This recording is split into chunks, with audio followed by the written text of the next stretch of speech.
Um, a little bit more about the situation in Vietnam. So we know that within education, women are doing really well. A lot of girls have their primary education, they go on to secondary education, and quite a few go on to tertiary education.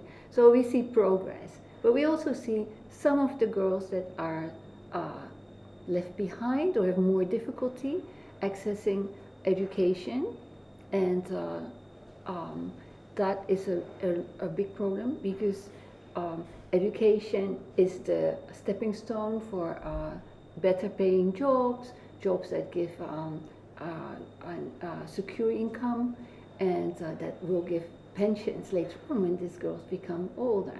So it is a cycle, right? And when you invest in girls when they're young, then they will become more productive adults, and then by the time that they become older, they'll have some more savings and more assets to become healthy, mature adults. What is extremely important in the case of Vietnam is that girls don't marry too early. And while most girls don't marry too early, there's still a percentage of girls that do marry early, and it happens among all groups of population in Vietnam, but it particularly happens among the ethnic minorities. In total, I would say the ethnic minorities child marriages are the smallest amount because it happens in the majority as well. But we see that it's a pattern that we could improve on among ethnic minorities, and this tradition of marrying early and having children early may hold girls back from having a more productive life and having better health outcomes and realizing their potential in the modern world. Yeah. Start saying that it's the. So let's see, ask you the question in Vietnamese. Yeah, but so this is because today is the day of the adolescent girl? No. No, not today, because the program will be aired on Women's Day. Okay. Vietnam Women's Okay. Day on the 20th. Okay. Cái chương trình này sẽ phát sóng vào đúng ngày phụ nữ Việt Nam đúng không anh? Dạ vâng ạ. So you try to look at her, look the paper. Okay. Okay, we are ready. Okay. Yes. Let us start. Mm-hmm. Xin chào bà, cảm ơn bà đã nhận lời tham gia phỏng vấn của Đài truyền hình Việt Nam. Xin bà hãy cho biết việc đầu tư cho trẻ em gái thì có đóng góp như thế nào tới sự phát triển của các quốc gia ạ? So thanks for coming to our interview today. Could you tell us about how investment in girls contribute to the country's development? Okay, let me start by saying congratulations for Women's Day. All women in Vietnam have a special day today. And it's very opportune to have this conversation. The development of girls is extremely important for the development of any country. So what we see in the world is that when girls develop, the countries also develop better. And in the case of Vietnam, I would say girls have already developed quite a way, and the progress is visible, and women are an important part of the development of Vietnam. But as always, we focus on what could be done better, right? So in the world, we see that depending on the country and sometimes on the population within countries, that girls face different problems. There's the problem worldwide of child marriage, girls that marry too early, girls that have babies too early, girls that would like to study but can't because it's hard to have their access to education, women that enter into the workforce with jobs that aren't as good as they could be. So we see a lot of that in the world, and we see a little bit of that in Vietnam as well. I would like to say that in terms of development, if we make sure that the most vulnerable person in the family and in the community, which often are little girls and also adolescent girls, we can assure that as a group, as a collective, as a community, the development will reach everybody and therefore be more in tune with what we now see as our development plan to 2030, which are the Sustainable Development Goals. Đấy là nó đã bao gồm cả khó khăn và thuận lợi Có ở trong đấy. trong cái quá trình thực hiện tại Việt Nam. Was it okay, or was it too? Because she just checked with me that whether you mentioned about also. I said some of these problems also faced in Vietnam. Bởi vì lúc phần đầu thì cô đã nói về vấn đề toàn cầu rồi, thì đoạn ở dưới thì cô có nói về But I could be a little bit more specific. I could. on ethnic minority. We do quite a lot, actually. We have a long history in working for adolescent girls, and right now, in this cycle of 5 years that we're working on, we have several issues with adolescent girls, which are important for adolescent girls that we're working on. And I'll give you some examples. So we work with the Ministry of Home Affairs on an overall framework for youth development. And that overall framework of youth development has different areas that are relevant for youth, and gender equality and boosting opportunities for girls is a large part of that. So a new youth law will be designed, and that focus on girls will be expressed hopefully in that law. So that's like the policy framework.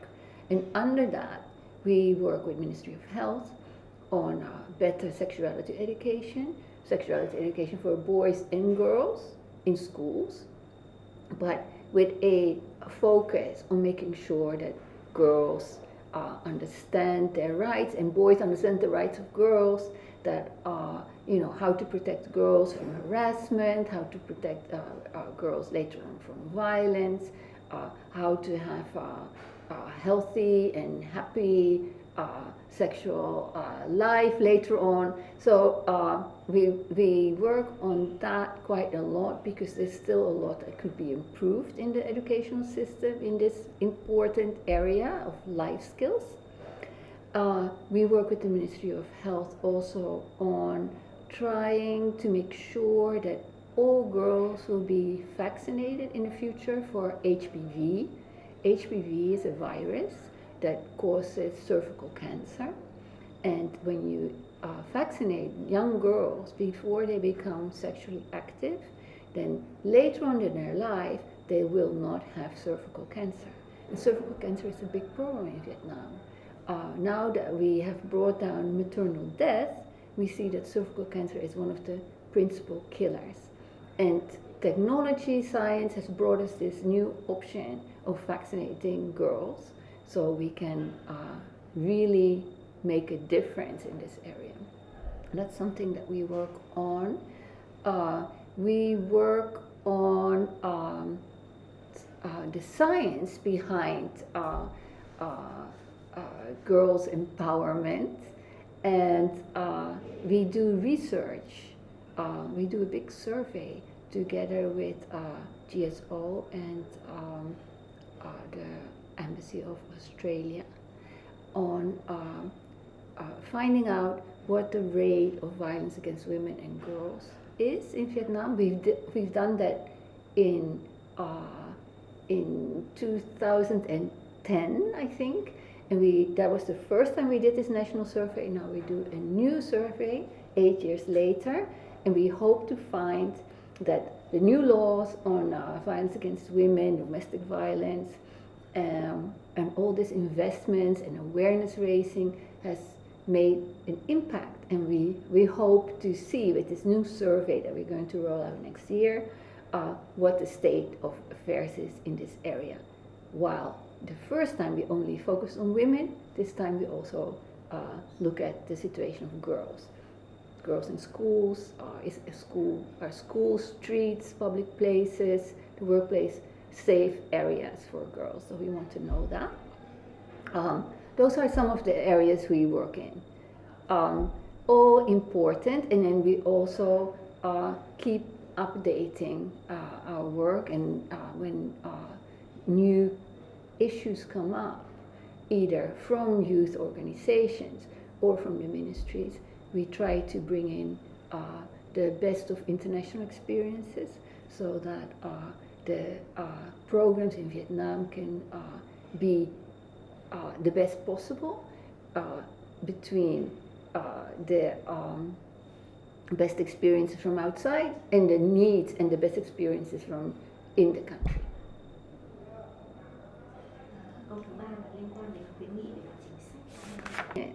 Our recommendations sort of are in line with the programs that I just told you about. One big recommendation would be that gender equality and the perspective on unlocking the potential of girls should be clearly expressed in the new youth law and any other law, but especially in the youth law we're working on right now.